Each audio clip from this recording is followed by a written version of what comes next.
entités, les lois, autorités traditionnelles, les hommes de Dieu, autorités administratives et autorités politiques,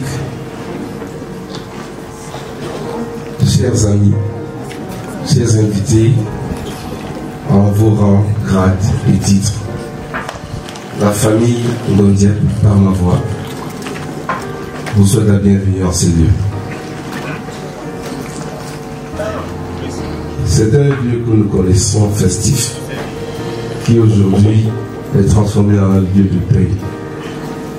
Comme vous le savez très bien, depuis le 29 avril, cette faucheuse est encore entrée dans la famille Ngondiek. Pour ceux qui se souviennent encore, le 1er décembre, nous avons perdu un fils, Jean Fosca, qui a été enterré le 1er février. Rebelote, nous nous retrouvons encore aujourd'hui dans ces moments de tristesse. Notre fille qui nous quitte avec plusieurs casquettes.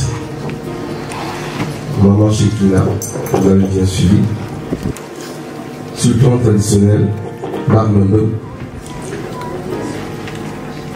Sur le plan du travail, c'était une femme dynamique. Maman Kakoko, parce qu'à côté d'un bâtisseur, elle a été piquée par le virus de la bâtisse. Sur le plan familial, c'était notre maman. Elle a encadré beaucoup d'enfants qui aujourd'hui sont des hommes.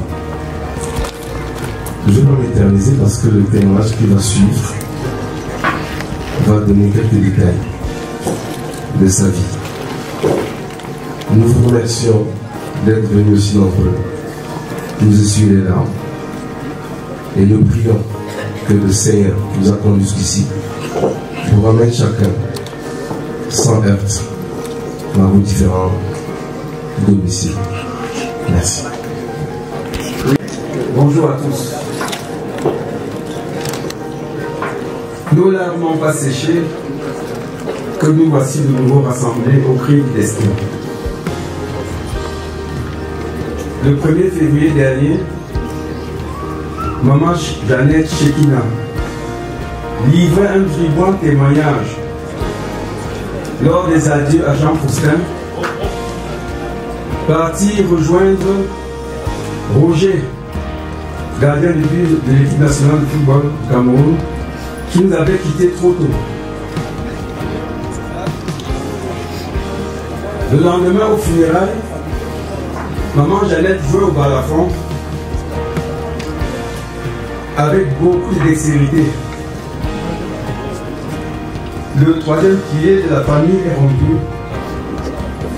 Le pivot s'est éteint. Au second rang d'une fratrie de 11, Jeannette était une femme de foi et d'une foi pratiquante. Elle a consacré un appartement de sa résidence au Bousseau à une cellule de prière, témoin de son engagement chrétien. Notre sœur était affectueuse, conciliante, d'une joie communicative, débordante de générosité. Elle opposait la retenue, le pardon et la résilience aux vicissitudes de la vie. Maman Jeannette accueillait, hébergeait et soutenait inconditionnellement. Les progrès de la médecine l'ont gratifiée de 2 années de vie sereine, avant qu'elle ne soit à nouveau confrontée aux dures épreuves d'une pathologie récidivante. Elle a trouvé du réconfort dans l'amour familial et fraternel et dans sa relation privilégiée avec le Christ. Notre profonde gratitude à toutes celles et ceux qui se sont investis sans réserve pour sa prise en charge, en particulier à notre beau-frère Sokmuka pour les sacrifices consentis, à tous ses enfants et les beaux-fils pour leur marque d'affection, à Boni Brice qui, par le don de son foie en 2022, a contribué à la nouvelle naissance de sa maman et au progrès de la médecine. À Jeanne Simo, son ami depuis 1966, qui s'est privé de ses activités à Paris au mois de mars afin de lui apporter assistance à Bangalore, et elle l'a pu quitter jusqu'au dernier jour à Yaoundé. À l'apôtre Aline, notre sœur, qui l'a accompagnée et veillé à son réarmement spirituel. À notre maman ici présente, Jeannette a eu la grâce d'être comblée de l'amour maternel qui ne s'éteint jamais. À ses amis de tous les instants dont la proximité a été d'un précieux concours dans l'épreuve de résilience. Sans être exhaustif, Dr Sinou Misli, Félicité Chedjou, Elisabeth Moukam, Odette Kenye. Elle s'en est allée, mais nous sommes réconfortés parce qu'elle nous avait révélé avoir vu Jésus lui tendre les mains. Et une autre fois, avoir effectué un voyage céleste dans un endroit d'une beauté indescriptible. Autant des signes d'un départ imminent, mais aussi la promesse de l'élévation. Nous sommes davantage rassurés, forts des témoignages qui ont été rendus une fois que tout était accompli.